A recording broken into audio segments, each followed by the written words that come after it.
Hey guys, today we're going to be talking about picks. Whee!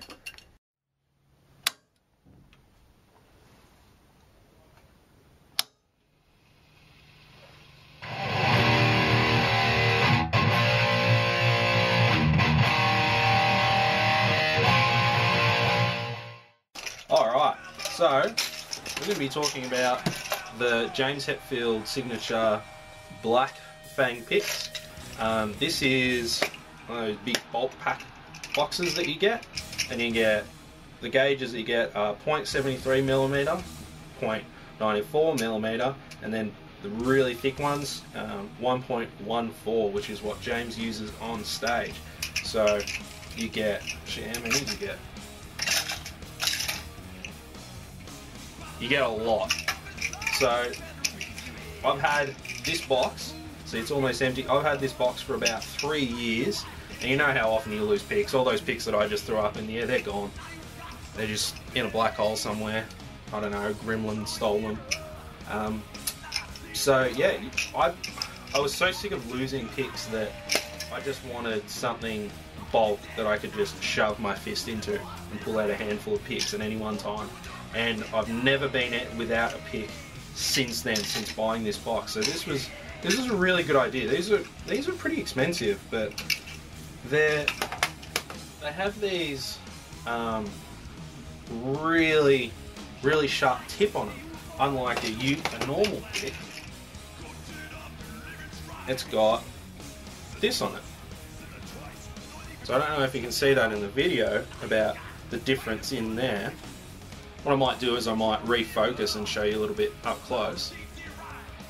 Okay, so you can see the difference there. This is just like a little fender pick, and then that's the Blackfang. You see how sharp that is?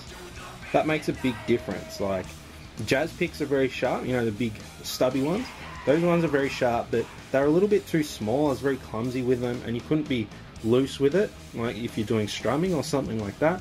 So I found out about these picks, and I started using them, and I thought, oh, it's probably a little bit lame being too much of a fanboy using these James Hetfield picks, but I actually really like them. Really pointy, and they're hard as well, and really robust. And what I thought I'd do is just do some strength and stress testing and just show you exactly how tough these bad boys are.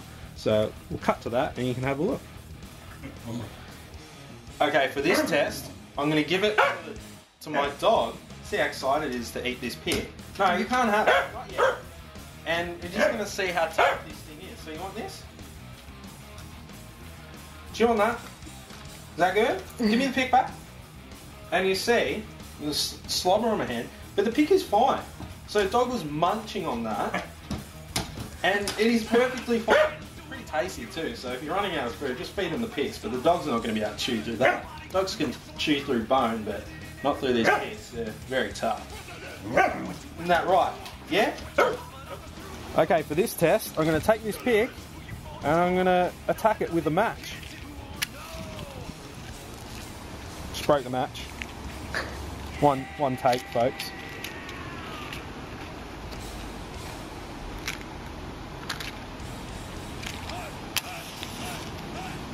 Try not to burn myself. So that's quality. It actually put out the match. That's how strong it is. That's not the wind. The pick actually put out that flame. So next time you have a fire in the kitchen, frying pan's on fire, just throw a handful of these in and it's going to go out straight away. Pretty good. And the dog still wants it. You can hear it barking. Alright, good stuff. Okay guys, going to attack it with the chainsaw. Safety first. I don't want a pick going in my eye.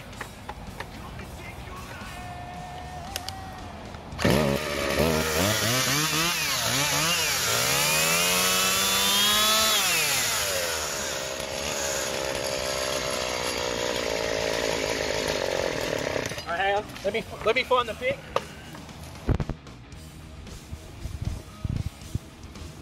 The pick is unharmed. Not even a scratch on it.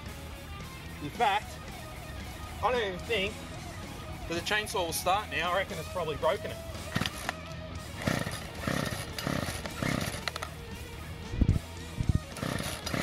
Yeah, the pick has broken the chainsaw. That's how tough these things are. Pretty good, eh? In the land of Mordor, in the fires of Mount Doom, the Dark Lord James Sauron Hetfield, forged in secret a master pick to to control all picks in the world. Aragorn is right. We cannot use it. You have only one choice. The pick must be destroyed. What are we waiting for?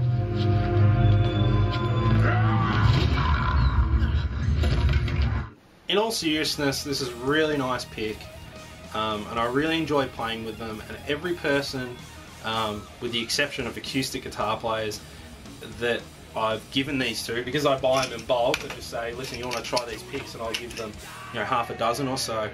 They've always really, really liked them, and it seems that the only people that didn't really like them were sort of lead players that prefer the Jazz 3s and stuff like that, little stumpy ones.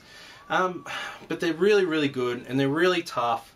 And the good thing about buying in bulk, and they're pretty pricey, but you can actually get unbranded ones of these, and they're just like Tortex ones in various gauges, and they're the same pick, except they haven't got the branding on it. But I just buy bulk, and I never run out of picks. They sound really great. They feel really nice in the hand. I never drop them. They're sort of like a matte finish, and then like you never lose that finish. They don't go shiny or anything, and I never have a problem with them. And yeah, they're just really nice, and I really enjoy playing with them. So they're good picks. Don't let the fanboy thing fool you.